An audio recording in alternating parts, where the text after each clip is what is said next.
Hello বন্ধুরা, আসসালামু আলাইকুম। আপনারা সবাই কেমন আছেন? আশা করি ভালোই আছেন।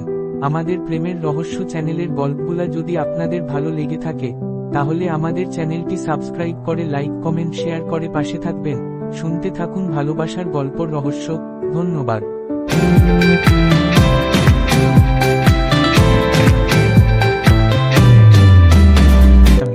নগ্ন লাবণ্য কাপড় দিয়ে নিজের শরীর ঢাকতে ঢাকতে ধীরে ধীরে বিছানায় বসে রহস্যময়ী হাসি হেসে আয়ানকে বলল, আয়ান, তুমি কি ভেবেছো আমার দেহ ভোগ করে তুমি জিতে গেছো? হা হা হা, এখনো তুমি হেরেছো ধোঁয়াশার আড়ালে। আয়ান ভীষণ অবাক হয়েও অতটা গুরুত্ব না দিয়ে চলে গেল। লাবণ্য আবারও রহস্যময়ী হাসি হাসল একবার। ভোর রাত, লাবণ্যর ওখান থেকে ফিরে মেইন রোডের সাইড ধরে হাঁটছে আয়ান। অল্প সংখ্যক গাড়ির আসা যাওয়া ধীর গতিতে। হঠাৎ পেছনের দিক থেকে বিকট গুলির শব্দ, সেই সাথে একটা বুলেট আয়ানের কানের পাশ ঘেঁষে সাত করে চলে গেল। আয়ান ঘুরে দাঁড়িয়ে দেখল একটা মাইক্রোবাস একজন মুখোশধারী আয়ানের দিকে বন্দুক তাক করে দ্বিতীয় গুলি ছোড়ার নিশানা লক করছে। তাই দেখে আয়ান উল্টি মেরে রোডের সৈক থেকে রোডের ভেতরে পড়ল, কারণ আরও চলমান গাড়ির ভিড়ে গুন্ডারা আয়ানের তেমন ক্ষতি করতে পারবে না।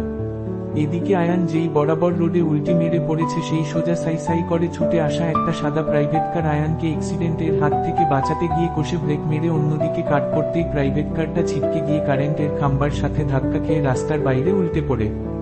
গাড়ি জড়ো হয়ে যাওয়ায় আয়ানের ওপর আক্রমণ করা মাইক্রোবাসটা দ্রুত চলে যায়। আয়ানের মনে হলো, তাহলে কি এসব লাবণ্যর ষড়যন্ত্র? যাই হোক, এসব পরে ভাবা যাবে। আয়ান দৌড়ে গিয়ে উল্টে যাওয়া প্রাইভেট কারের দরজা টেনে টুনে খুলে ভীষণ অবাক হয়ে যায়। গাড়ির ভেতর একজনই মানুষ এবং সে মেয়ে। মেয়েটি ড্রাইভিং করছিল। তাহলে মেয়েটির চেহারা এবং পোশাক আশাক দেখে মনে হচ্ছে সম্ভ্রান্ত ঘরের উচ্চশিক্ষিতা মেয়ে। মেয়েটির পকেট থেকে বেরিয়ে ঝুলে থাকা একটি আইডি কার্ড দেখে আয়ান আরো অবাক হয়ে যায়। মেয়েটির নাম সুমু এবং সুমু খান গ্রুপ অব ইন্ডাস্ট্রির জেনারেল ম্যানেজার। আয়ান লোকজনের সহযোগিতায় ধীরে ধীরে সুমুকে গাড়ি থেকে বের করে দ্রুত হাসপাতালে নিয়ে যাবার ব্যবস্থা করে। সুমুর ডান হাতে হালকা ফ্র্যাকচার হয়েছে এবং কপালের কাছ থেকে কেটে রক্তক্ষরণ, কিন্তু সুমুর জ্ঞান ফেরেনি এখনো। ডাক্তার এসে বললেন সুমুর জন্য 2 ব্যাগ ও প্লাস ব্লাড দরকার ইমার্জেন্সি। আয়ান বলল, ডক্টর, তাহলে আর দেরি কেন? আমার ব্লাড গ্রুপ ও প্লাস নিয়ে নিন। রক্ত দেয়া শেষে আয়ান ওয়েটিং রুমে বসে বসে ভাবছে, এক লাবণ্যর ষড়যন্ত্র থেকে বাঁচতে আরেক নির্দোষ সুমুর জীবন মরণের প্রশ্ন হতে হলো। নিজেকে কোনোভাবে স্থির করতে পারছে না আয়ান। কেমন একটা অপরাধ বোধে ছটফট করছে সারাক্ষণ। সেই সকাল থেকে আয়ান বসে আছে একভাবে। সুমুর জ্ঞান ফেরেনি এখনো। রাত প্রায় 10টা। একজন নার্স এসে আয়ানকে বলল, স্যার, ম্যামের জ্ঞান ফিরেছে, কথাবার্তাও বলছে। আপনাকে ডেকেছেন উনি। আয়ান চুপচাপ এসে সুমুর বেডের সাইডে চেয়ারে বসল। চোখ খুলে আয়ানকে দেখে, বিপদ যে এত হ্যান্ডসাম এবং সুদর্শন হয় তা আপনাকে না দেখলে বুঝতাম না, বলে মুচকি হাসল সুমু। এমন অবস্থায়ও সুমুর এমন কথাবার্তা ভীষণ মুগ্ধ আয়ান। সুমুর চোখের দিকে তাকিয়ে আয়ান বলল, আসলে এটা ক্ষমার অযোগ্য জানি, তবুও সরি আমি। এর বেশি আর কি বলার আছে বলুন। সুমু আবারও মুচকি হেসে বলল, তা বিপদ বলে কয় আসে না জানি আমি, কিন্তু আপনি বিপদ কোথেকে এসে আমারই গাড়ির সামনে পড়েছিলেন শুনি। আর হ্যাঁ, এটা ভেবে কষ্ট পাবেন না যে আপনার কারণেই আমার এই দশা, কারণ সবকিছু আগে থেকেই পরিকল্পনা করে রেখেছেন সৃষ্টিকর্তা। এটা আমার কপালে ছিল তাই ঘটে গেল।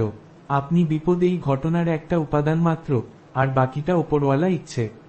তাই উল্টাপাল্টা ভেবে নিজে কষ্ট পেলে সেটা আপনার বোকামি। আয়ান মন্ত্রমুগ্ধ হয়ে সুমুর কথা শুনছে আর মুগ্ধ হচ্ছে। আয়ানকে অন্যমনস্ক দেখে সুমু বলল, মিস্টার বিপদ, আপনি না হয় এক ধ্যানে আমার কথা গিলছেন, আমি কি গিলব? আমার তো ক্ষুধা লাগছে খুব।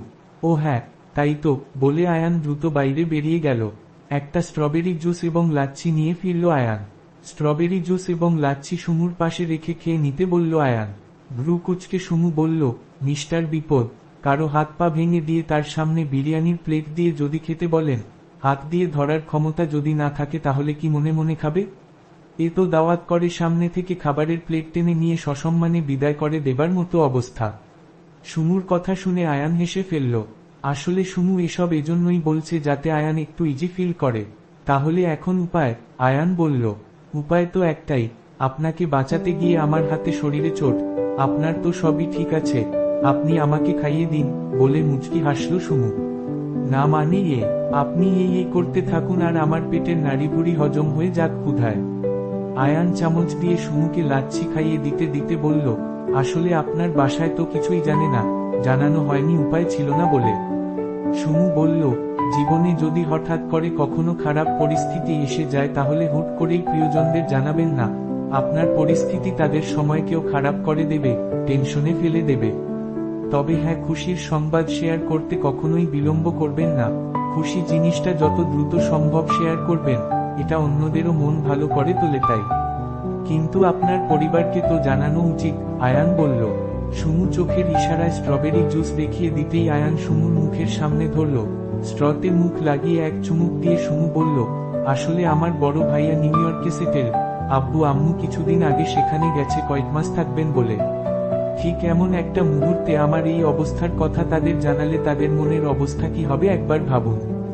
হ্যাঁ, আমি যদি মরে যেতাম তাহলে জানানোটা অবশ্যম্ভাবী ছিল। সুতরাং বর্তমান এই পরিস্থিতি আমি সামলে নিতে পারবো, তবে অবশ্যই আমি যতদিন সুস্থ না হয়ে উঠি পুরোপুরি ততদিন এভাবেই আমাকে আপনার সেবা যত্ন করতে হবে মিস্টার বিপদ। না মানে আমতা আমতা করে বলল আয়ান। ভ্রু কুচকে সুমু বলল, ওসবই মানে বাগানে ছুঁড়ে ফেলে আমার সেবা যত্নে মনোযোগী হন, নয়তো ইচ্ছে হলে চলে যান। আপনি ভাবুন, আপনার কারণে আমার এই অবস্থায় পাশে থাকবেন নাকি ফেলে চলে যাবেন? আয়ানের মা বাবাও গ্রামে চলে গেছে যেহেতু আয়ানও আপাতত একা শহরে। আয়ান ভাবল আয়ানের কারণেই যখন এই অবস্থা সুমুর, তখন আয়ানের উচিত সুমুকে সেবা যত্ন করে সারিয়ে তোলা। নার্স এসে একটা কাগজ আয়ানের হাতে দিয়ে বলল, স্যার এই যে ম্যাডামের রিলিজ পেপার। পেপারটা হাতে নিয়ে আয়ান অবাক হয়ে সুমুর দিকে তাকালো। সুমু হেসে ফেলে বলল, এমন রিয়েকশন দিচ্ছেন যেন আমার বিয়ের আগেই প্রেগন্যান্সির পজিটিভ রিপোর্ট আপনার হাতে ধরিয়ে দিয়েছে। আয়ান হেসে ফেলে বলল, না মানে ডক্টর এত জলদি আপনাকে যেতে দিচ্ছে দেখে অবাক হচ্ছি। সুমু বলল, আসলে আমি ডক্টরকে বলে ম্যানেজ করেছি মিস্টার বিপদ, এখানে থাকলে আমি আরো অসুস্থ হয়ে যাব, তাই জলদি বাসায় ফেরার ব্যবস্থা করলাম। নিচে এসে নার্সরা ধরে সুমুকে অ্যাম্বুলেন্সে তুলে দিয়ে চলে গেল। আয়ান উঠে বসবে এমন সময় একটা পুলিশের গাড়ি এসে থামল। গাড়ি থেকে কয়েকজন পুলিশ নেমে অ্যাম্বুলেন্সের দিয়ে এগিয়ে আসছে দেখে আয়ানের বুকটা ধক করে উঠল। এটা লাবণ্যর নতুন কোনো চাল নয় তো? চলবে লেখ হৃদয়ে